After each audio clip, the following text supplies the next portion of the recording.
이 시간에는 두 가지 악이라는 제목의 그 말씀을 한번 나눠봤으면 좋겠습니다. 예레미야서 2장 9절에서 13절인데요. 제가 한번 잠깐 읽겠습니다. 그러므로 내가 다시 싸우고 너희 자손들과도 싸우리라. 여호와의 말씀이니라. 너희는 깃딤 섬들에 건너가 보며 게달에도 사람을 보내 이 같은 일이 있었는지를 자세히 살펴보라. 어느 나라가 그들의 신들을 신하인 것과 바꾼 일이 있느냐?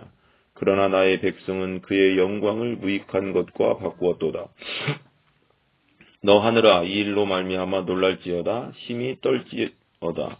두려워할지어다. 여호와의 말씀이니라. 내 백성이 두 가지 악을 행하였나니 곧 그들이 생수의 근원되는 나를 버린 것과 스스로 웅덩이를 판 것인데 그것은 그 물을 가두지 못할 터진 웅덩이들이니라. 아멘. 한자 사자성어에 보면 배은망덕이라는 말이 있잖아요. 이것을 풀면 이제 은혜 입은 것을 감사치 아니하고 배신하고 덕 입은 것을 잊어버린다. 또 사랑받은 것을 잊어버린다. 도움받은 것을 잊어버린다. 그런 뜻입니다. 오늘 말씀에 이스라엘 백성도 배은망덕합니다. 지금부터 이제 기원전 1500년경이니까, 지금부터는 3500년 전이죠. 지금이 기원 후 2000년이잖아요. 그러니까 기원전 1500년 그때 당시 세계를 이제 제패하고 있던 국가가 이집트입니다. 성경에서는 애굽이라고 기록되어 있는데요. 이집트. 이제 이집트에서 이제 이스라엘 백성들이 400년간 노예 생활을 하고 모세를 통해서 이제 하나님께서 구해 주시잖아요. 또 40년간에 그리고 나서 이제 이집트에서 나오고 나서 40년간의 이제 광야 생활을 하는데 하나님께서는 또 밤에는 불기둥과 낮에는 구름기둥으로 인도해 주십니다. 그때 나온 사람들이 장정만 60만이라고 했습니다. 그러니까 여자와 애들까지 막 합한다면은 200만이 넘습니다. 먹을 것이 없는 광야, 간조한 땅, 만나와 땅에서 또 이제 하나님께서는 만나와 메추라기로 이스라엘 백성들을 하루하루 먹여주시죠. 물이 없는 곳에서는 또 이제 반석을 깨뜨려 주셔서 물을 마시게 하시고 그들의 인생 전반을 항상 돌봐주시는 진짜 살아계신 하나님이죠. 근데 그 하나님을 진짜 말 그대로 배은망덕, 배신합니다.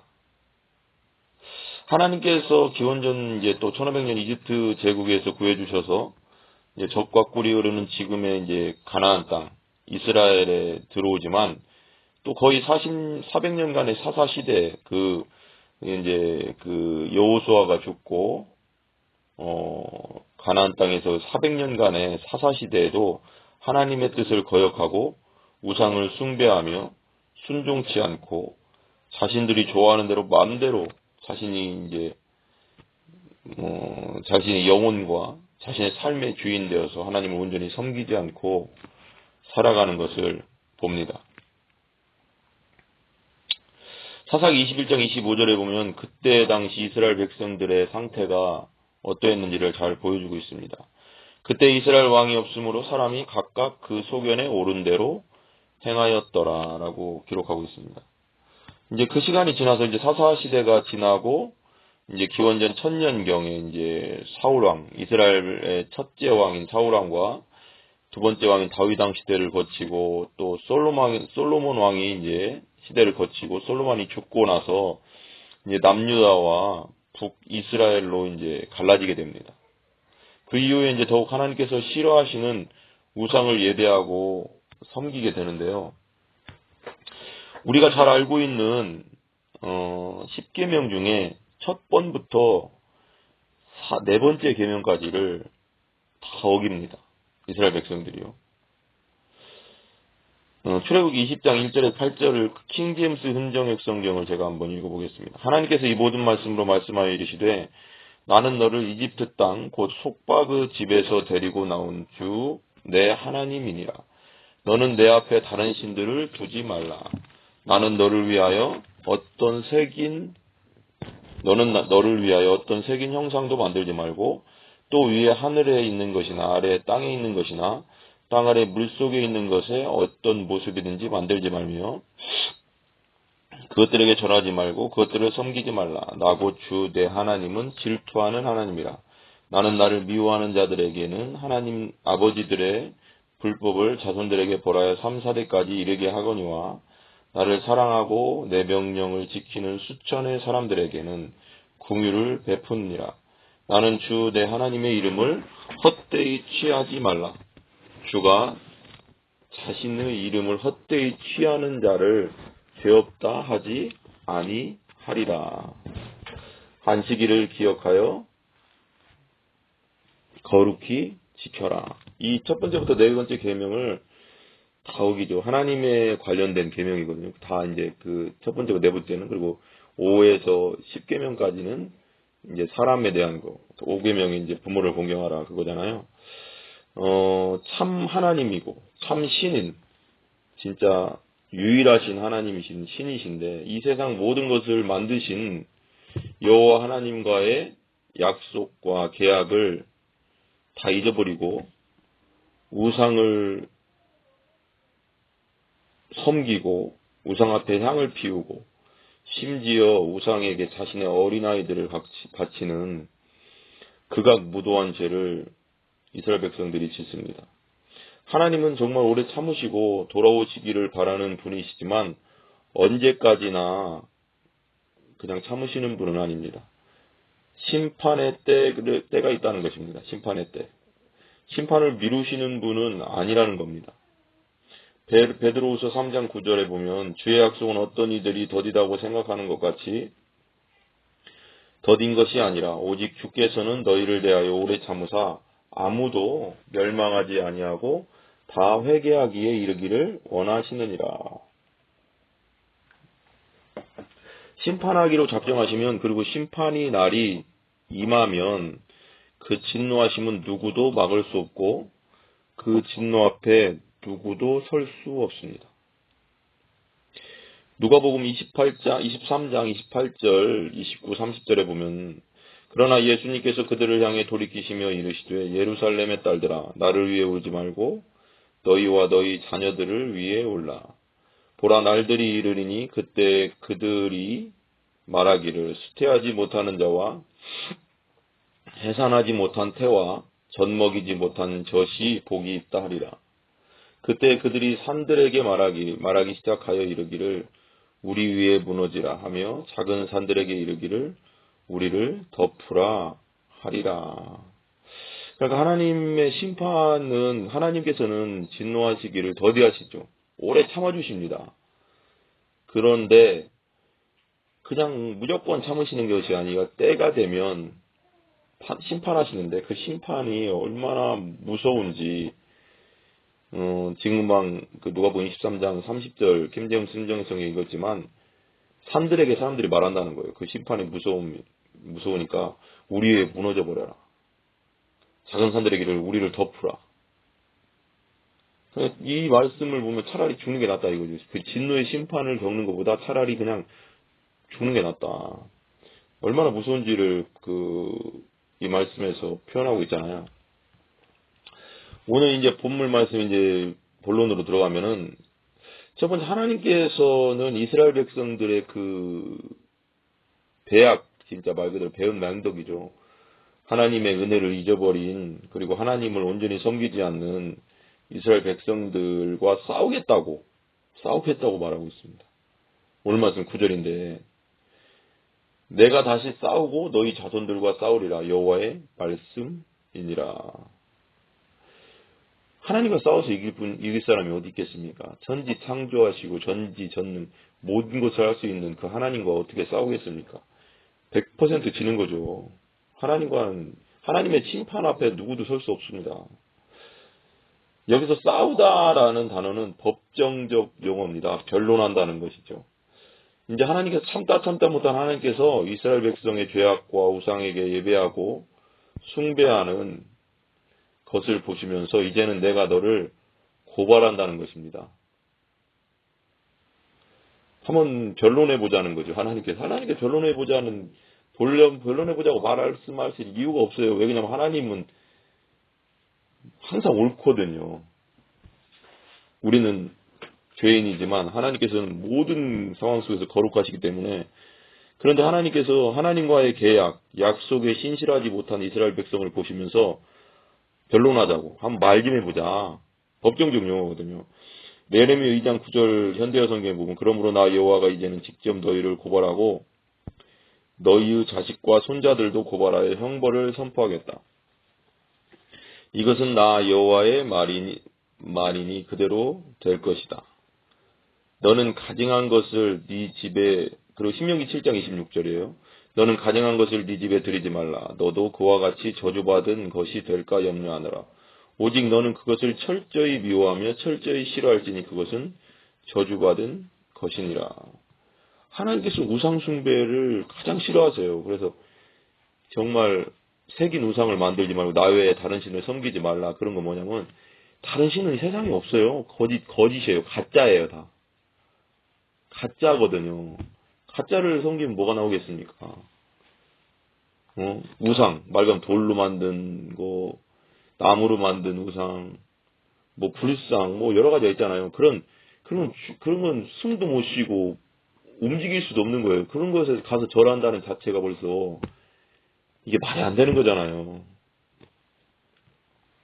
하나님께서 이렇게 수많은 약속을 이스라엘 백성들과 하시지만, 하나님은 신실하게 약속을 지키시는 반면에 하나님께서는 신실하게 약속을 지키시거든요. 한번 말씀하신 건 변치 않으시거든요. 거짓말할 수 없는 분이기 때문에. 이스라엘의 백성들은 수도 없이 하나님과의 약속을 깨트립니다. 그리고 오늘 본문 말씀에 나오는 것입니다.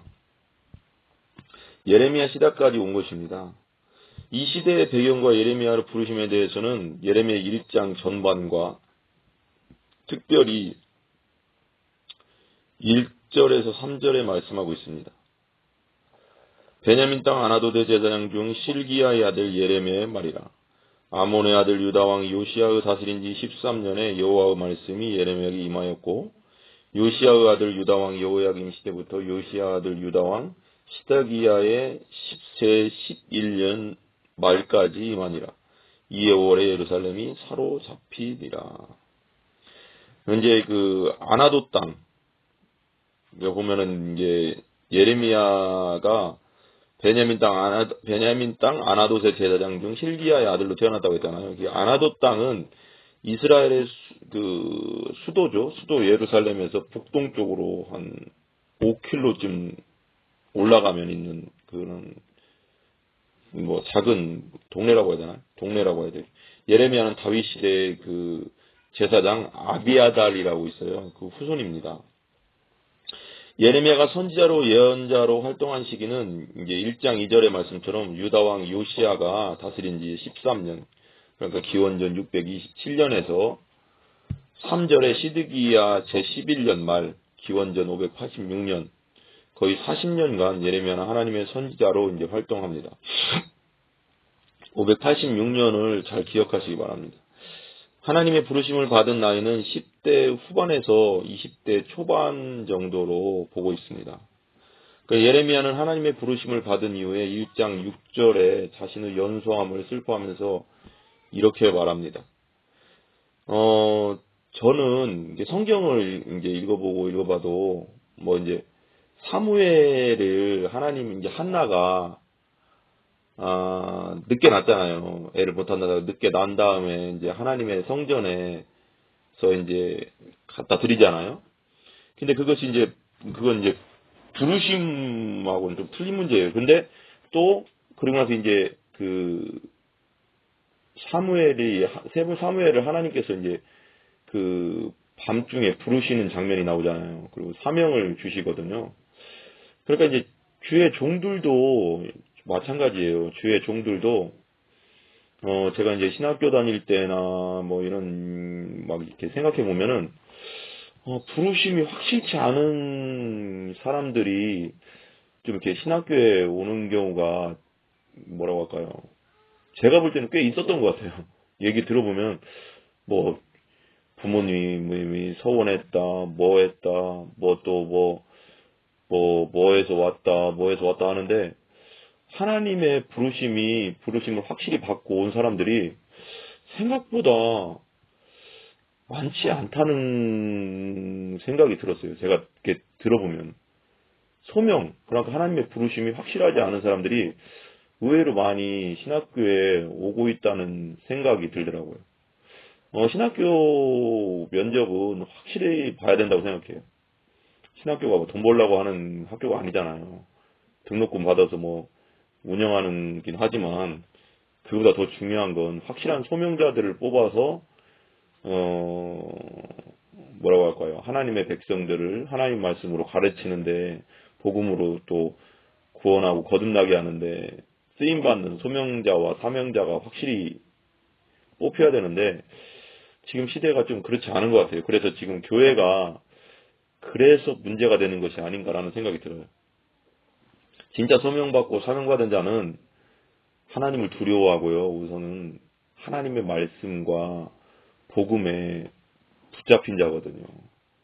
근데 이렇게 강단에서 나오는 요즘 이렇게 시대를 보면은 다 그런 건 아니지만 말씀을 듣다 보면은 정말 뭔가 인간 중심적이고 세상적인 그런 얘기들 이 강단에서 막 그 말해지는 것을 볼 때마다 야 진짜 마음이 정말 힘들더라고요. 하나님의 말씀만을 선포하는 것이 강단이고 하나님 복음을 선포하는 건 강단인데 교묘하게 그런 세상적인 말이나 세상의 지혜를 말하는 것을 볼 때 야, 저 사람이 제대로 진짜 하나님의 부르심을 받은 목회자인가라는 생각이 들 때가 많이 있어요. 진짜 솔직히 많이 있고 정말로 뭐라고 할까요? 신학교 때부터 철저하게 소명받은 사람과 사명받은 사람들을 검증해서 뽑아야 될 줄 믿습니다. 그렇지 않으면은 교회가 타락하게 돼 있어요. 강단이 타락하는 거예요. 목회자가 그러니까 오죽했으면은 그 스펄전 목사님은 가장 무서운 것이 그런 교회에서 가장 무서운 것이 무엇이냐라고 이렇게 할 때 거듭나지 못한 목회자가 강단에 서는 것이다. 거듭나지 못한 목회자가 하나님 말씀을 선포한다고 강단에 서는 것 그것이 가장 큰 교회에 해악을 끼친다라고 말했어요. 성도들의 뭐 여러 가지 문제들이 교회의 해악이 아니라 왜냐하면 그 입에서 나오는 것이 생명이 없는 말이기 때문에 그렇죠. 이게 되게 중요한 거예요. 그리고 성경에 보면은 다 하나님의 종들은 그 뭐라고 할까요? 선지자나 왕이나 보면은 다 하나님의 부르심을 받았거든요. 직접 부르심을 다 받았어요. 근데 이런 부분들을 우리가 확실히 하고 넘어가야 될 것 같아요. 이 시대가. 그렇지 않기 때문에 이 시대가 말하자면 이런 얘기가 하기 싫지만 가짜 목사들, 가짜 사역자들이 부르심이 없는 사역자들이 사역을 하면서 이렇게 교회가 근본적으로 타락하는 계기가 되지 않았나. 저는 스펄전 목사님의 그 우리 침례교회 그리고 뭐 전체적 세계적으로 뭐라고 할까요? 설교 황태자라고 하잖아요. 찰스 스펄전 목사님이. 그분이 그 말씀을 했다는 게 저는 진짜 100% 공감합니다. 교회의 가장 큰 타락은 거듭나지 못한 목회자가 강단에서 말씀을 선포하는 것이다. 라는 것이 저는 100% 공감합니다. 예레미야도 이렇게 이제 부르심을 받았어요. 10대 후반에서 20대 초반에. 근데 이제 부르심을 받았을 때 그 예레미야는 하나님의 부르심을 받은 이후에 1장 6절에 보면은 자신의 이제 그 어린 거, 자기가 어리다는 생각이 들잖아요, 당연히요. 어리고 연소함을 슬퍼하면서 이렇게 말합니다. 슬프도소이다 주 여호와여 보소서 나는 아이라 말할 줄을 알지 못하나이다. 자신이 나이가 어려서 경험도 부족하고 능력도 없어서 하나님의 선지자의 역할을 감당할 수 없다는 거죠. 그러나 하나님께서는 부르심과 동시에 나의 능력과 힘과는 별개로 하나님의 능력을 부어주시고요. 소명과 사명을 감당할 힘과 능력과 지혜를 주신다는 겁니다. 모세도 이제 하나님이 이렇게 애굽 땅에서 이제 말 그대로 40살에 미디안 광야로 와서 40년 동안이나 말 그대로 이런 말은 그렇지만 뭐라고 할까요? 묻혀 살았죠. 40년 동안은 진짜 이집트의 왕자로 진짜 뭐라고 할까요? 영광스럽게 살았는데 나머지 40년 80살 될 때까지는 미디안 광야에서 양치기로 살았거든요. 근데 80살에 하나님이 부르셔서 이스라엘 백성들을 구해라라고 이제 사명을 주실 때 모세도 몇 번을 부인하잖아요. 아, 제가 말을 못해요, 하나님. 저는 안 돼요.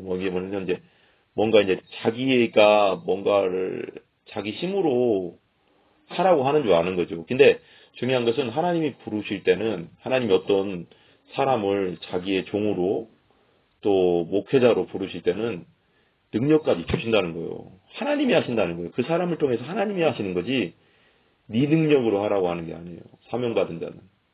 하나님이 힘을 주셔서 하나님이 일하시는 거예요. 그 사람을 통해서. 우리는 도구예요, 도구. 우리는 도구로서 일하면 돼요. 그냥 아멘 하고 나가면 되는 겁니다. 그러면 하나님이 일하시게 돼 있어요. 소명자, 사명자는. 근데 소명받지 않고 사명받지 못한 사람은 자기 힘으로 하려고 하니 얼마나 힘들겠습니까? 그리고 영혼을 죽이는 거예요. 확실한 부르심이 없는 사람들은 영혼을 죽이는 자입니다. 살리는 자가 아니라. 왜냐면 하나님이 종이 아니니까요. 엄밀히 따지면.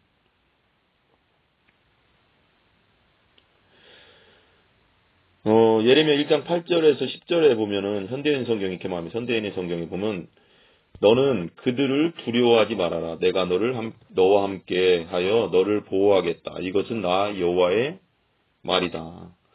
그리고서 여호와께서는 손을 내밀어 내 입에 대시며 말씀하셨다. 보라, 나는 지금 네가 해야 할 말을 일러주고 있다. 내가 오늘 너에게 많은 민족과 나라를 다스리며 그들을 뽑고 파괴하고 파멸시키고 넘어뜨리고 건설하며 심는 권한을 주겠다. 하나님이 주시는 거예요. 권한, 힘, 능력 하나님이 주신다고요. 우리의 연약함과 부족함으로 일하시는 분이 아니라 하나님께서 능력, 힘, 권한을 주셔서 일하게 하신다는 겁니다.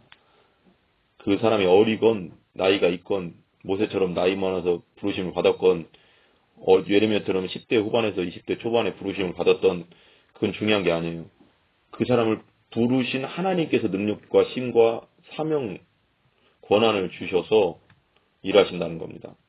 우리가 사는 이 시대도 마찬가지입니다. 하나님의 부르심을 받고 주의 일을 하는 사람들은 자기 자신의 부족함과 연약함을 볼 필요가 없습니다. 사람은 누구나 다 부족하고 연약합니다. 누구나 다 부족해요. 부족한 면이 있어요. 그러나 하나님께서는 나와 당신의 능력과 힘으로 일하시는 것이 아니라는 겁니다. 아니다. 친히 하나님께서 부르시고 사명을 맡긴 자에게는 하나님 자신의 능력과 힘, 지혜를 주십니다. 그리고 하나님의 일을 하게 하십니다. 하나님을 찬양합니다. 할렐루야. 이게 되게 이제 복잡 미묘하게 들어가는데 하나님의 부르심을 확실하게 받지 못하고 소명을 받지 못하고 사명을 받지 못한다면 사람은 분명히 변질되게 돼 있습니다. 언젠가는 변질되게 돼 있어요. 왜냐하면 하나님의 종이 아니기 때문에. 어떻게 변질되냐면 자기의 욕심을 하나님의 뜻으로 착각하고 자신의 야망을 하나님의 말씀으로 포장해버려요. 그리고 성도들을 자신의 그 야망을 위해서 이용합니다. 교회 성장시키는데, 그리고 교회가 성장해서 자기가 드러나는데, 이런 쪽으로 이용해버려요. 그 속 깊은 데로 들어가면. 근데 진짜 제대로 하나님을 만나고 거듭난 사람은 그 목회자의 그걸 다 파악할 수 있어요. 영으로 알 수 있어요.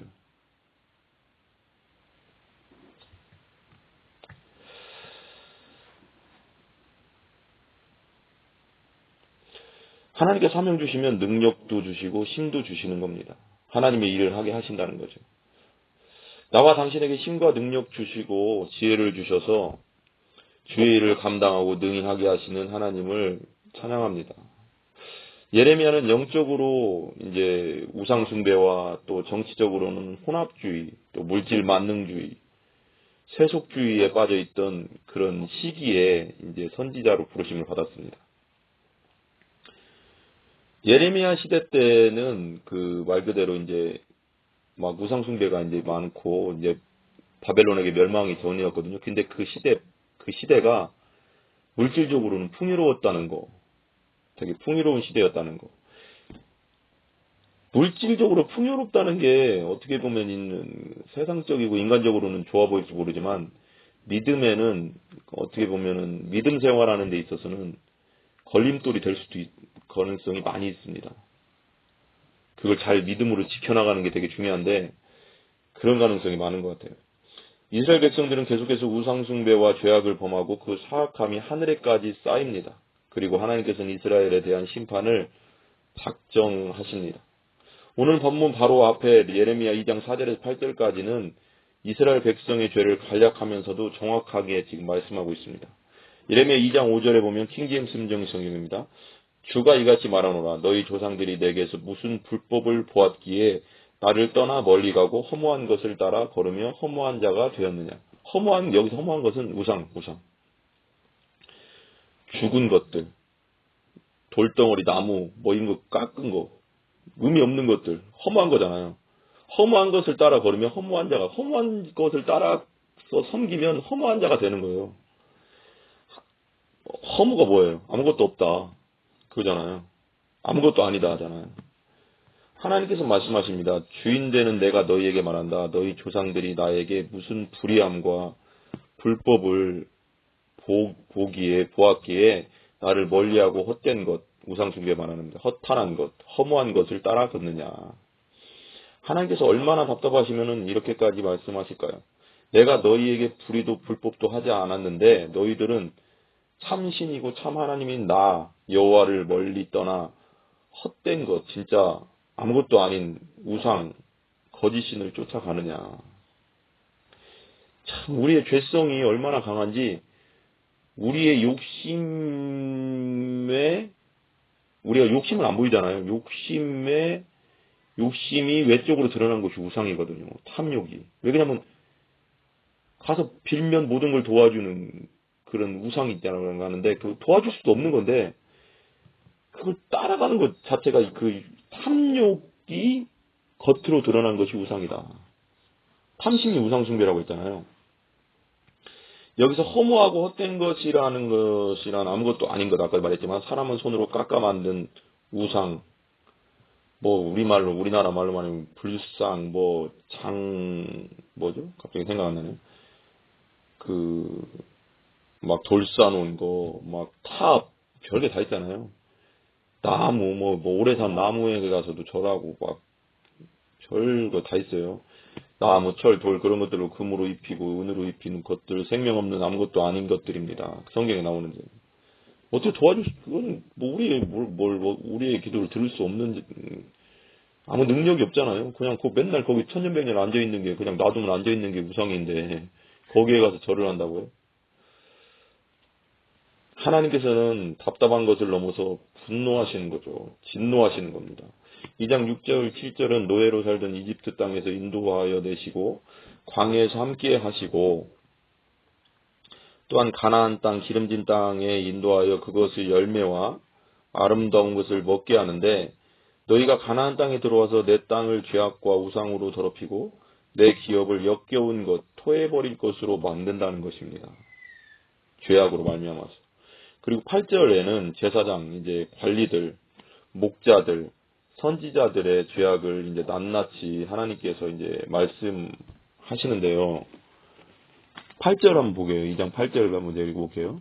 제사장들은 여호와께서 어디 계시냐 말하지 아니하였으며 율법을 다루는 자들은 나를 알지 못하며 관리들도 나에게 반역하며 선지자들은 바알의 이름으로 예언하고 무익한 것들을 따랐느니라. 여기서 첫째로 제사장들의 죄악은 이스라엘 백성들에게 하나님에 대해 그리고 말씀에 대해 가르쳐야 함에도 불구하고 자기 자신들이 하나님을 알지 못한 자들이라는 거예요. 여기서 이제 자기 자신들이 하나님을 알지 못한 자들이라는 뜻은 뭐냐? 성경에 이제 히브리 아다라는 게 안다는 것을 아다라고 하는데 그것은 부부가 서로를 온전히 안다는 그런 뜻이에요. 안다는 게 뭐예요? 지식적으로 안다는 게 아니고 완전히 서로가 서로를 인격적으로 안다는 걸 말하는 거거든요. 근데 하나님을 알지 못했다고 제사장들이. 백성들이 가르쳐야 할 제사장들이 하나님을 인격 대 인격으로 알지 못해. 그냥 지식적으로는 알지 모르겠지만 성경을 읽어서 그냥 지식적으로 알지 모르겠지만 그냥 예수님 시대 바리새인들처럼 바리새인들처럼 예수님이 독사의 자식들 아마 그러잖아요. 왜 그러냐면 니들이 하나님을 안다고 하는데 성경을 안다고 하는데 너희들 마음속에 하나님 사랑하는 마음이 없다고 했거든요. 예수님도. 이게 인격적인 관계를 못 이뤘다는 거죠. 그래서 알다 아까 말했지만 알다는 야다인데 단순히 지적으로 머리로 아는 것을 말하는 것이 아닙니다. 이 시대가 되게 하나님과 예수님과 성령님을 지적으로 많이 아는 것 같아요. 여호와 하나님을 친밀하고 인격적으로 아는 것을 말하는 거죠. 그런데 제사장들은 여호와 하나님을 친밀하고 인격적으로 알지 못한다는 거예요. 하나님을 알지 못하는 자들이 하나님에 대해서 가르치니까 어떻게 되겠어요? 이 말이 안 되는 건데 백성들이 뭐 타락할 수밖에 없는 거죠. 이 시대로 가지고 와서 여러분들을 가르치고 인도하는 사역자, 목회자들이 하나님을 지식적으로 성경을 통해서만 안다면 참 그거 제일 문제죠. 인격적으로 알지 못하고 진짜 물과 성령으로 다시 태어나지 못한 그런 사람이라면 아까 스펄전 목사님 말씀대로 그보다 끔찍한 일은 없어요. 제일 무서운 일이 강단에서 말 그대로 그러잖아요. 스펄전 목사님 거듭나지 못한 목사가 강단에서 말씀을 선포하는 것이 가장 끔찍한 일이라고. 소경이 소경을 인도하면 둘 다 구덩이에 빠집니다. 둘 다 지옥불에 빠지고 만다는 거예요. 이사야 42장 19절에 보면 소경이 누구냐? 내 종이 아니냐? 누가 나의 보내는 나의 사자같이 귀머거리겠느냐? 누가 나와 친한 자같이 소경이겠느냐? 누가 여호와의 종같이 소경이겠느냐? 답답한 거죠. 마태복음 15장 9절 14절에 보면 또 이렇게 나와요. 사람의 계명으로 교훈을 삼아 가르치니 나를 헛되이 경배하도다 하였느니라. 사람의 계명으로 교훈을 삼는 게 뭐예요? 세상적인 것들, 세상적인 윤리, 뭐 전통, 말 그대로 예수님 시대 장로의 전통을 따라서 뭐 한다. 하나님 말씀을 가르쳐야죠. 강단에서는 그죠? 15장 10절 마태복음 15장 10절 무리를 불러 이르시되 듣고 깨달으라. 입에 들어가는 것이 사람을 더럽게 하는 것이 아니라 입에서 나오는 그것이 사람을 더럽게 하는 것이니라. 이에 제자들이 나와 가로되 바리새인들이 이 말씀을 듣고 걸림이 된 줄 아시나이까? 예수께서 대답하여 가라사대 심은 것마다 내 천부께서 심으시지 않은 것은 뽑힐 것이니 그냥 두어라. 저희는 소경이 소경을 인도하는 자로다. 만일 소경이 되어 소경을 인도하면 둘이 다 구덩이에 빠지리라 하신대. 이거 되게 중요한 게 뭐냐면 영적 소경. 제대로 하나님 안에서 물과 성령으로 다시 태어나지 못한 목회자가 강단에서 선포하면 그 생명이 없는 그 강단이 되는 거예요. 그러면 그 사람의 말을 듣는 사람들도 같이 망하는 겁니다. 같이 지옥 가는 거예요. 그래서 이 시대는 진짜 생명 있는 목회자, 진짜 하나님의 소명과 사명이 확실한 목회자를 만나는 것이 복입니다. 가장 큰 복이에요, 그대거든. 스펄전 목사님 말씀대로. 마태복음 15장 9절에 예수님께서 말씀하신 사람의 계명이 무엇입니까? 바리새인들, 소경된 목자들입니다. 이 시대에 이제 기복주의, 세속주의, 인본주의가 뭐예요? 인간이 근본이다, 뭐 그런 거잖아요. 그런 예배, 인본주의적 설교가 바로 사람의 계명이 아니겠습니까? 말씀과 복음이 없는 기복적이고 세속적이고 인본적인 설교들 때문에 영혼들이 지옥에 떨어지고 있습니다. 소경된 목자들 때문에 영혼들이 지옥불에 떨어지고 있어요. 자신들만 가는 게 아니라 같이 떨어지고 있는 거예요. 경건의 모양은 있는데 경건의 능력은 없는 자들. 하나님의 말씀, 기록된 말씀은 본부에서 머릿속에 있는데 인격적으로 하나님을 만나지 못한 목사들. 입으로 나오는 말은 성경을 말하지만 자신들의 야망과 욕망, 탐욕을 위해 교회를 운영하는 자들. 겉과 속이 다른 자들. 교활한 자들. 교활하다고 생각하고, 교활이라는 것은 사단에게서 나오는 거예요. 거짓되고 교활하다. 참소하는 자. 광명의 천사로 위장한다고 했잖아요. 사단은. 겉으로는 되게 착한 것 같지만 속에는 욕심이 가득하고 야망이 가득하고. 그런 목사에게서 배운 사람이 또 그런 성도들도 그렇게 될 거 아니에요. 자신의 야망과 욕망, 탐욕을 위해 교회를 운영하는 자들. 그런 자들은 다 하나님의 진노의 심판 가운데 지옥불에 떨어질 것입니다. 둘째로 관리들입니다. 2장 8절에 보면 관리들 있죠. 문자적으로 왕을 포함해서 정치 지도자, 일반 시민 지도자들을 뜻하는 건데요. 이들도 하나님을 반역합니다. 이스라엘 백성들을 하나님의 율법 말씀에 의해서 공의와 공평과 정직으로 다스려야 할 관리들, 곧 목자들이 자신의 탐욕과 욕심을 따라 하나님께서 맡겨주신 지도자로서 일을 망각하고 관리 목자로서의 역할을 잊어버리고 하나님의 뜻을 가장 먼저 어기고 반역합니다. 되게 중요한 게 있어요.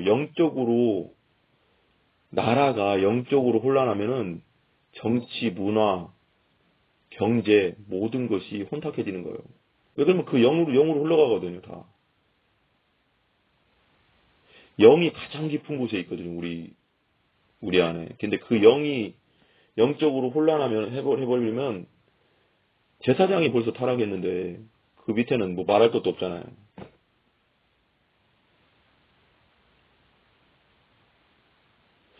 세 번째는 선지자들인데요. 선지자들. 여기 이제 2장 8절, 예레미야 2장 8절에 보면 선지자들은 바알의 이름으로 예언하고 무익한 것들을 따랐느니. 바알이 뭐예요? 우상. 가나안 땅에 우상이란 말이에요. 풍요의 신이라고 하는 그 말도 안 되는 우상 거짓 신인데 그것의 이름으로 예언한대요. 얼마나 타락했는지 알겠죠? 여기서 말하는 선지자는 하나님을 섬긴다고 하면서 거짓 것들을 섬기는 거짓 선지자들입니다. 갑자기 생각나지만 진짜 물질이 만몬이 우상이거든요. 물질. 근데 교회에서도 폭파들하고 기복주의가 성경에도 복은 있어요. 근데 그게 기복주의로 가면 안 되거든요.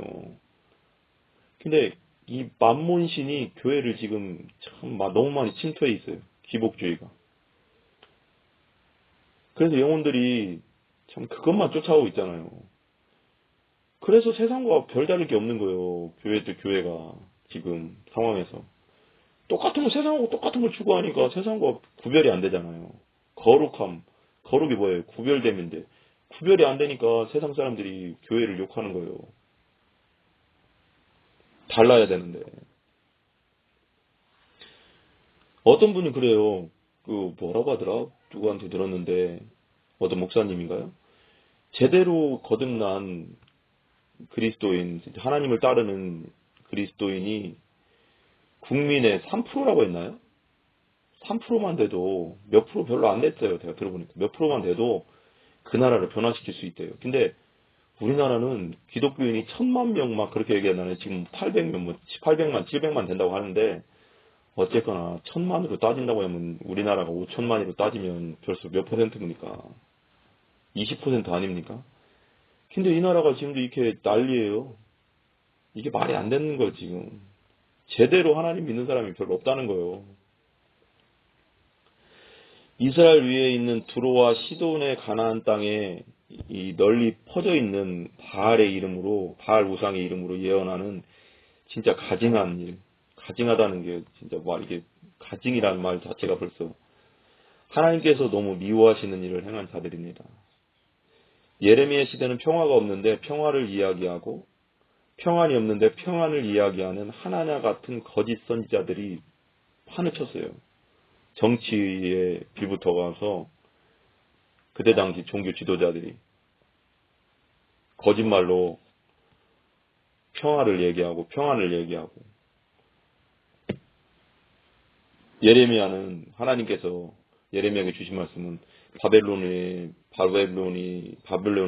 바벨론의 땅에 포로로 잡혀가라. 그게 맞다라고 하나님께 말씀하시는데, 괜찮다. 우리나라는 평안하다. 평안이 어디 있어요?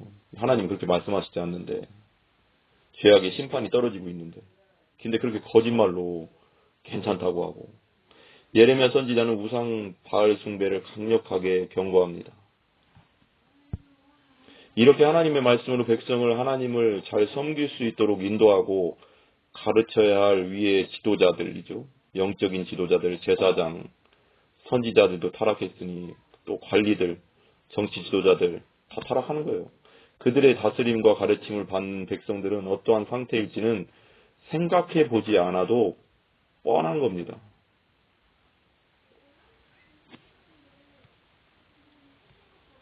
구한말인가요? 우리 조선 말에 진짜 타락했거든요. 정치 지도자들 그냥 동학농민 운동 그런 거 일어날 때도 그냥 그 관리들이 그냥 타막으로 인해서 그냥 백성들이 살 수가 없었고 정말 혼란했는데,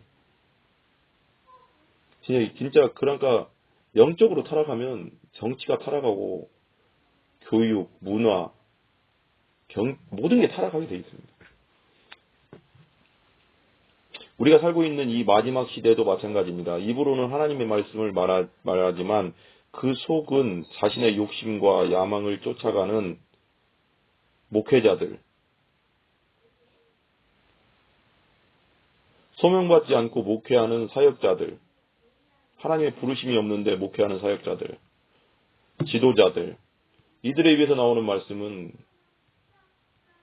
생명이 없습니다. 이 시대 우리는 정말로 항상 영적으로 깨어 있어야 됩니다.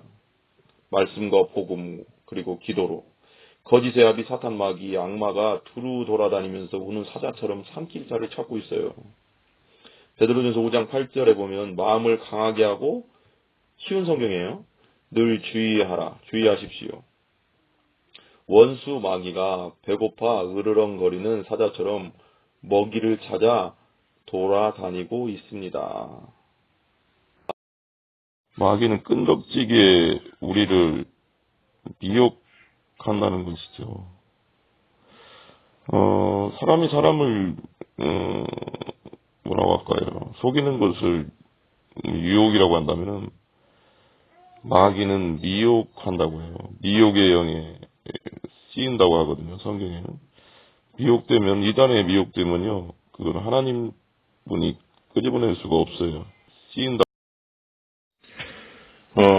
또 두 번째는 외국인들이죠. 이방인들이 이제 자신들의 신을 바꾼 일이 있냐. 이게 무슨 말이냐면, 오늘 이제 본문의 10절에서 12절 말씀인데요.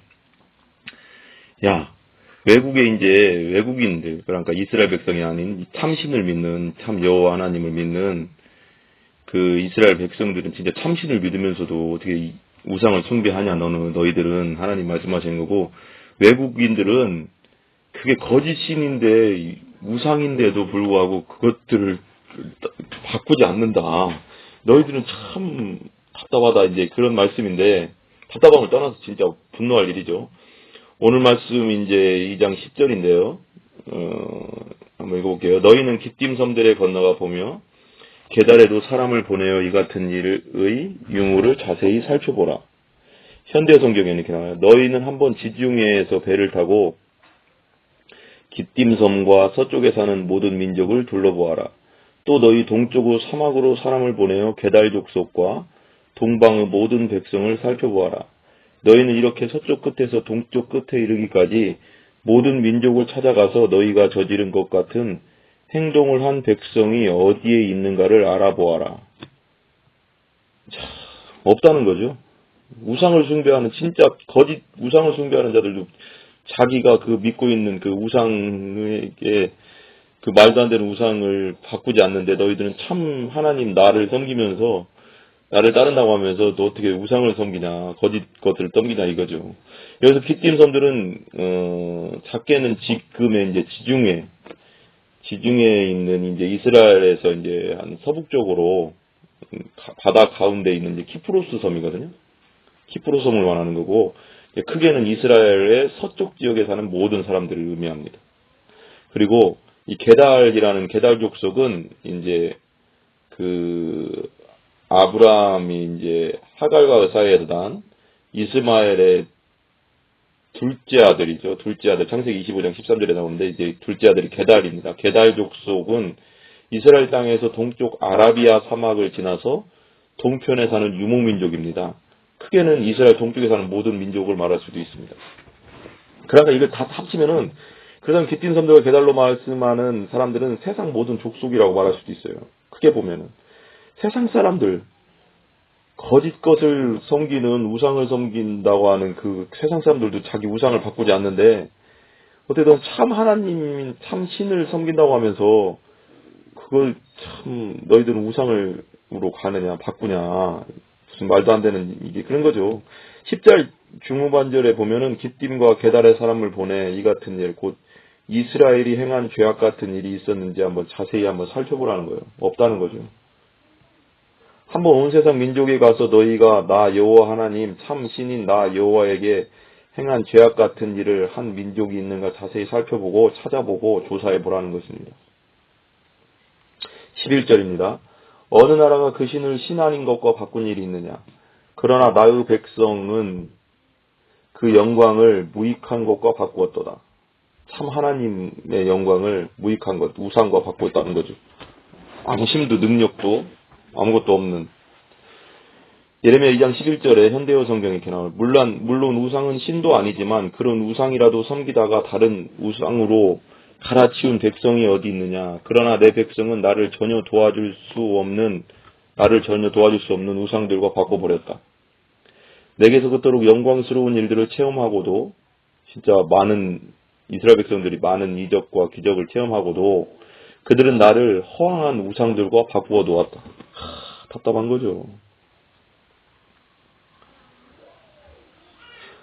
진짜 이게 말 그대로 배은망덕 아닙니까? 배은망덕이란 말로는 다 표현할 수가 없습니다. 그보다 더 심각한 죄입니다. 그런데 어찌 하나님께서 진노하시고 심판하시지 않겠습니까? 진짜 오래 참으셨죠, 하나님이. 세상에 하늘과 땅, 이 우주를 만드신 여호와 하나님, 그리고 우리를 이 땅에 만드신 하나님을 알지 못하고 섬기지 않고 찬양하지 않는 것이 가장 큰 죄입니다. 그렇잖아요. 나를 만드시고 나를 창조하신 그분과의 온전한 관계를 이루지 않고 살아가는 것, 그것마치 큰 죄가 없습니다. 그리고 그 아들 우리 주 대신 예수 그리스도를 보내서 우리를 구원해 주신 그것을 믿지 않는 것이 가장 큰 죄입니다. 믿지 않기 때문에 지옥에 가는 거예요. 왜 그러면 하나님의 아들을까지 보내주셔서 십자가에서 우리 죄를 위해 돌아가셨는데 그것을 믿지 않기 때문에 죽는 거예요. 우리 죄 때문에 이걸 엄밀히 생각해 봐요. 우리 죄 때문에 죽어요. 우리는 지옥에 가요. 그렇지만 이 죄를 십자가에서 다 예수님께서 처리해 놓으셨단 말이에요. 그 예수님 믿음은 하나님께서는 나의 백성, 나의 자녀로 다시 자녀로 받아들여 주겠다. 너를 내 아들과 딸로 만들어 주겠다라고 말했는데 그것을 거부했으니 그 자기 죄 때문에 죽는 거지. 예수 안 믿어서 죽는 거, 지옥 가는 거예요. 이제는 우리의 그 큰 배신과 배반, 반역의 죄를 용서해 주시고 우리 마음대로 살았잖아요. 우리도 자신의 아들까지 십자가에 내어주신 하나님과 원수된, 성경에 보면 하나님과 원수되었다고 했거든요. 우리가 죄악으로 말미암아 나와 당신 우리를 사랑하신 그 큰 사랑까지도 모른 척하고 믿지 않고 받아들이지 않는다면 정말 불지옥에 10,000번 1,000번 떨어져도 할 말이 없죠. 하나님의 그 하나뿐인 아들까지 이 땅에 보내셔서 십자가에 죽이시기까지 우리를 사랑하시고 우리 죄악을 용서해 놨는데 그걸 받아들이지 않는다고요? 그것만큼 큰 죄가 어디 있습니까? 1000번 만번 지옥불에 떨어져도 할 말이 없다니까요. 이스라엘 백성이 하나님의 사랑과 은혜를 배반하고 반역하고 생명 없는 헛된 허무한 우상을 섬기는 죄가 어찌 작은 죄입니까? 가장 큰 죄죠. 우리는 하나님의 아버지의 마음을 아프게 해드리면 안 됩니다. 하나님의 기쁨이 되기를 결단해야 됩니다. 온전히 믿어야 됩니다. 12절입니다. 2장 12절 현대어 성경에 이렇게 말합니다. 이렇게 되었으니 하늘아 이 소식을 듣거든 너도 놀라서 떨고 바다야 이 소식을 듣거든 너도 놀라서 몸부림을 쳐라. 12절의 말씀은 이스라엘이 참 하나님이고 참 신 야훼 하나님을 반역하고 배신하고 돌아서서 우상을 쫓고 섬기는 것은 이 세상에 듣도 보도 못한 일이므로 하늘도 놀랄 일이라는 거예요. 참 하나님을 버리고 우상을 숨기는데 이게 세상에 들을 수 있는 얘기입니까? 하늘도 놀랄 일이라는 거예요. 이스라엘 족속의 죄악으로 말미암아 그 소식을 듣거든 너도 놀라서 두려움을 떨라는 것입니다. 예레미야 전체의 예레미야서 전체 오늘 말씀 예레미야서 전체의 주제는 뭐냐면 죄에 대한 심판과 비탄입니다. 이스라엘 백성들의 죄에 대한 심판과 비탄이에요. 멸망하잖아요. 나중에 바벨론에. 이것은 이스라엘 향한 심판을 말하는 겁니다. 이스라엘 백성들에게 임할 여호와 하나님의 진노의 심판 때문에 너 하늘은 놀라고 심히 떨고 두려워하라는 거예요. 하늘도 놀랄 일이에요. 이거. 오래 참으시고 회개하기를 원하시는 사랑의 하나님께서 한번 진노하시고 심판하시면 얼마나 두렵고 떨리고 크게 놀랄 일인지를 보여주는 것입니다. 우리는 항상 기억해야 돼요. 진짜 우리 영혼 속에 깊이 새겨야 됩니다. 하나님께서는 사랑과 공의의 하나님이라는 거예요. 그냥 사랑이 하나님이 아니에요. 공의의 하나님 되시는 분이에요. 잘못에 대해서는 심판하신다는 거예요. 그 하나님의 사랑과 공의가 하나로 진짜 뭉쳐있는 것이 바로 우리 주 예수 그리스도의 십자가입니다. 우리 죄 때문에 죽으시고 우리를 살리기 위해서 다시 부활하신 그 십자가 부활 사건이 하나님의 사랑에 가장 크게 뭉쳐있는, 똘똘 뭉쳐있는 거예요. 우리 주 예수 그리스도께서는 나와 당신의 죄악 때문에 우리 마음대로 우리가 주인 되어서 우리가 우리 자신의 왕이 돼서 살아가는 그 죄, 창조주를 알아보지 못하는 그 죄, 그 죄만큼 큰 적이 없어요. 제일 큰 죄죠. 하나님의 공의에 의해 십자가에서 물과 피를 다 쏟으시고 우리를 의롭다 하기 위해서 부활하신 예수님, 이보다 더 큰 사랑이 세상에 어디 있습니까? 이걸 받아들이라는 거예요. 이게 사실이니까. 이걸 받아들이지 않기 때문에 지옥에 가는 거예요. 이 사랑을 믿지 않고 배신하는 자가 어떻게 하나님의 크신 진노와 심판, 지옥의 심판을 피할 수 있겠습니까? 아무도 피할 수 없습니다. 죽음은 항상 나와 당신의 옆에 있다는 걸 잊지 마세요. 사람들이 착각하는 게 있어요. 장례식에 가면은 나도 죽겠구나. 부모님들이 이제 먼저 떠나시잖아요. 그러면 언젠가는 나도 죽겠구나 라는 생각을 하는데 그때뿐이에요. 그게 사탄의 속임수예요. 죽음은 항상 우리 옆에 있다는 걸 잊지 마세요. 언제 우리가 어떻게 될지 모르는 게 우리 사람이라는 거 잊지 마시라고요. 한 번 죽는 것은 정해진 것이고 죽음 이후에는 심판이 있다고 성경에 기록되어 있습니다. 죽음은 항상 우리 옆에 딱 달라붙어 있다는 걸 잊지 마세요. 사단은 끊임없이 죽음에 대해서 생각지 않게 하려고 하고 사람들이 착각 중에 가장 큰 착각은 자기가 죽지 않을 것처럼 사는 거예요. 언젠간 다 죽는데. 그것을 절대 잊지 마시기 바랍니다. 미리 준비하세요. 하나님 만날 준비. 하나님을 믿고 예수 그리스도를 받아들이셔야 됩니다. 그것만이 살 길이에요. 하나님의 아들 곧 우리의 왕이고 우리의 주인이고 나와 당신의 하나님 주 예수 그리스도를 영접하고 영생을 얻으시기 바랍니다. 천국을 준비하세요. 죽음 이후를 준비하시라는 거예요. 언제 죽을지 몰라요. 누구도 장담할 수 없어요. 저희 큰아버지가 있는데요. 큰아버지가 서울에서 이제 택시 운전을 80년대인가요? 70년대 말부터 80년대 그때 했는데 버스랑 그 교차로에서 버스랑 부딪혀가서 돌아가셨어요. 우리 큰아버지가 그때 돌아가실 줄 알았을까요? 몰랐어요. 아무도 자기가 죽을 때를 몰라요. 늙어 죽을 수도 있고요. 어떤 사고로 죽을 수도 있어요. 누구도 몰라요. 그래서 우리가 믿음으로 천국을 준비하고 있어야 돼요. 하나님을 믿고 예수 그리스도를 영접하고 준비하고 있어야 된다는 거예요. 심판이 있으니까요. 언제 죽음이 당신을 큰 풍랑과 큰 파도처럼 덮칠지 모릅니다. 교통사고로 혹은 병으로 혹은 심장이 갑자기 멈춰서 암으로 누구도 몰라요. 암 걸린 사람한테 물어보세요.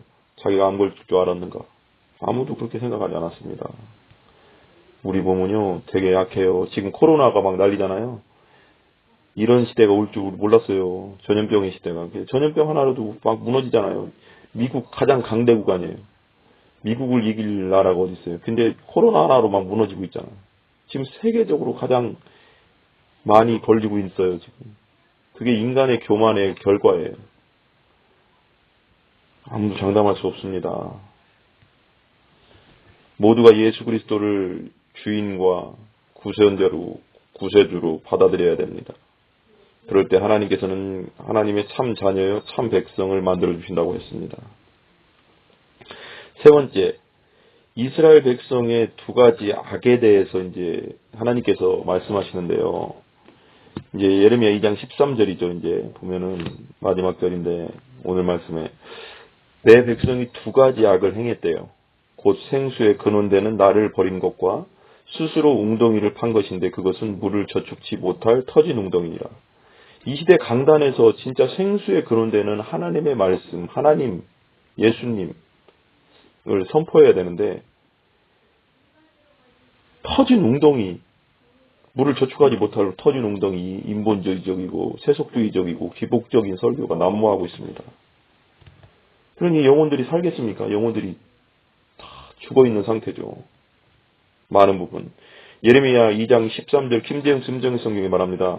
내 백성이 두 가지 악을 행하였으니 곧 그들이 생수의 샘인 나를 버렸고 또 스스로 물 저장고들 즉 물을 가두지 못할 터진 저장고들을 팠느니라. 터져 있어요. 물이 들어오는데 계속 터져 있어. 그럼 담을 수가 없잖아요. 물을. 살아있는 생수, 하나님의 생수를 하나님을 버리고 거짓 우상들, 터진 웅덩이를 따라가니 같이 멸망하는 거예요. 나중에는. 이 말씀은 유명한 말씀입니다. 교회를 오래 다닌 분들이라면 이 말씀 다 아실 거예요. 이스라엘 백성의 두 가지 큰 악이 이것입니다. 첫째는 생수의 근원되는 생수의 샘 여호와 하나님을 버렸다는 거예요. 생수가 얼마나 중요한지 정말 모를 거예요. 옛날에 저희 이제 할머니 할아버지 집에 놀러 가면은 시골에 밭이 하나 있거든요. 밭에 있는데 그 옆에가 이제 그 산 하나 넘어가면 이제 금강 상류예요. 상류인데 그 밭이 되게 더워요. 바람이 안 불어요. 그 산이 둘러치고 있어가지고 바람이 되게 안 부는데 그 밭 바로 밑에 그 샘이 쩡쩡쩡쩡 이렇게 올라와요. 여름에 그 더울 때 찌는듯한 더위에서 그 생수를 마시면은 진짜 살아나는 것 같아요. 물이 없다고 한번 생각해 보세요. 세상에. 우리 물 없으면 죽잖아요. 근데 그 생수 대신 하나님을 버렸다는 거예요. 이스라엘 백성들이. 이거만 어리석은 게 어디 있어요. 돈 때문에 하나님 버리고 야망 때문에 하나님 버리고 하나님을 버리는 건요. 다 버리는 거예요. 다 끝나는 거예요. 하나님을 섬기지 않는 건 다 끝난 거예요. 이 세상에서요. 돈 아무리 벌고 뭐 할 거예요. 죽으면 심판받고 지옥 가는데. 먼저 하나님을 믿고 예수 그리스도를 영접해야 됩니다. 나와 당신이 섬기는 여호와 하나님은 생수의 근원이에요. 생명의 근원, 영생의 근원, 뿌리라는 거예요. 영원한 생명의 샘입니다. 하나님으로부터 우리가 생명을 받았고요. 그 생명을 또 계속 이어가고 할 수 있는 것은 예수 그리스도를 영접하고 영원히 사는 것은 예수 그리스도를 영접하는 뿐입니다. 그런 하나님을 이스라엘 백성들을 버린 거예요. 참 얼마나 답답해요. 아담과 하와가 하나님을 선택하지 않고 선악과를 먹음으로써 사단을 자기의 지배자로 선택한 것처럼 이거마치 어리석은 게 없어요.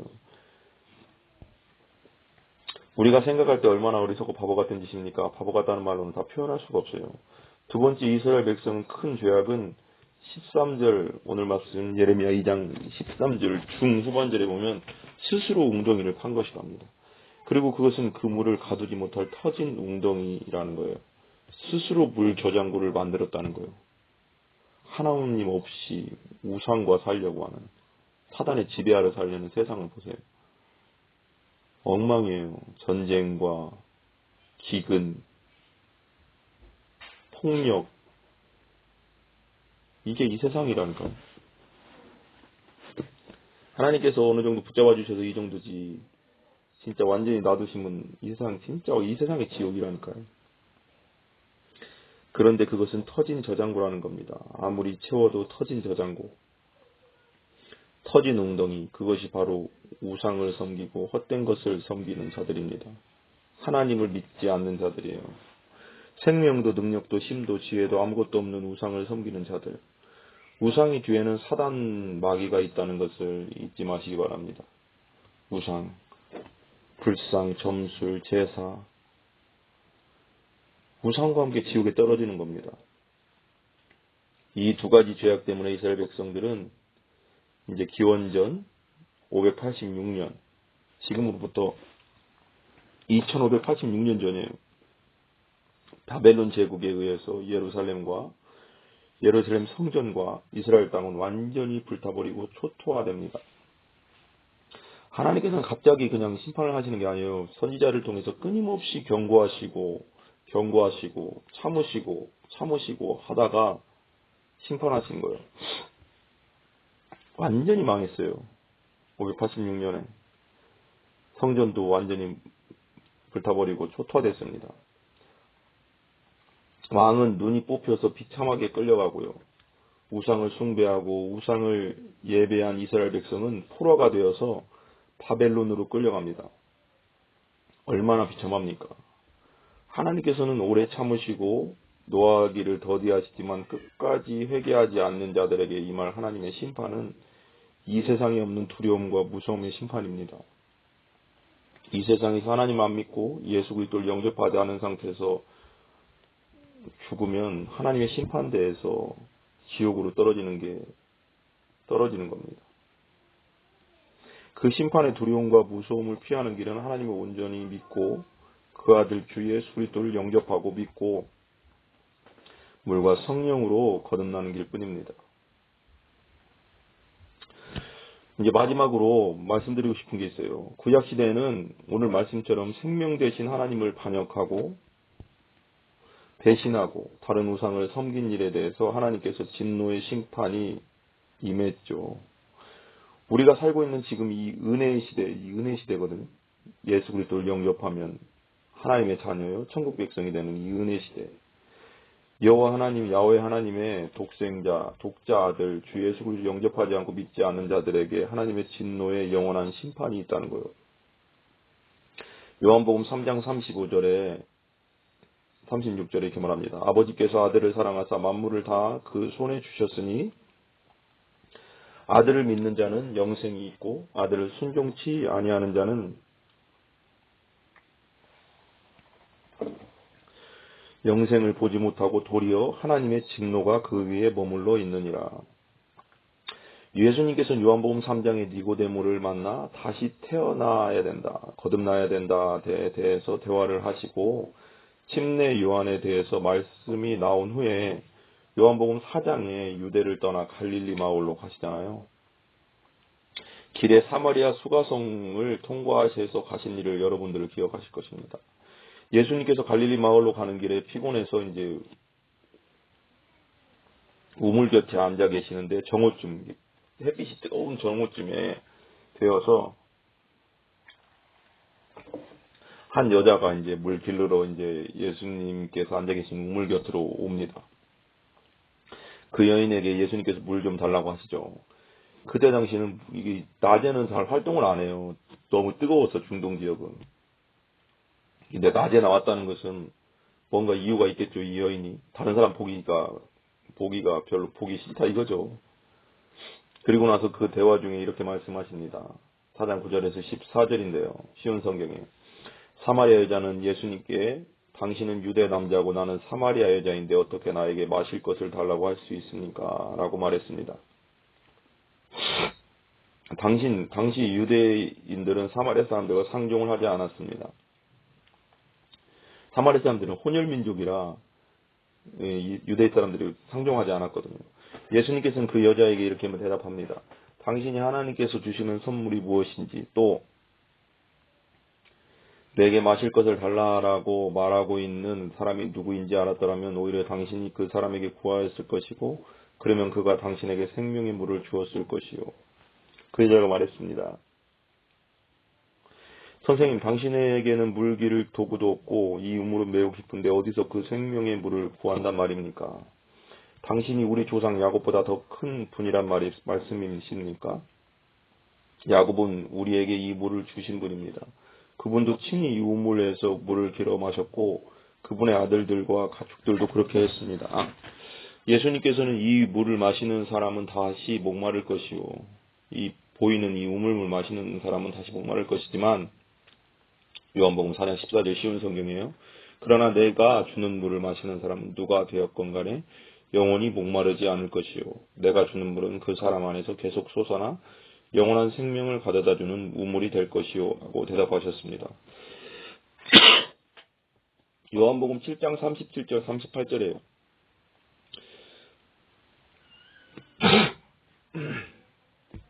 명절 끝날 곧 큰 날에 예수께서 서서 외쳐가라사대 누구든지 목마르거든 내게로 와서 마시라. 나를 믿는 자는 성경에 이른 것 같이 그 배에서 생수의 강이 흘러나오리라 하시니. 이 말씀을 지금 듣고 있는 모든 사람들이 주 예수 그리스도를 영접하고 믿고 성령으로 거듭나 하나님의 자녀가 되어 천국을 준비하는 자들이 다 되기 바랍니다. 죽음은 끝이에요. 온전히 하나님을 믿고 예수 그리스도를 영접하여 하나님의 자녀요 천국 백성이 되기를 바랍니다. 그 길만이 하나님의 진노의 심판을 면할 수 있는 길입니다. 모든 영광을 성삼위 하나님께 올려드립니다. 감사합니다.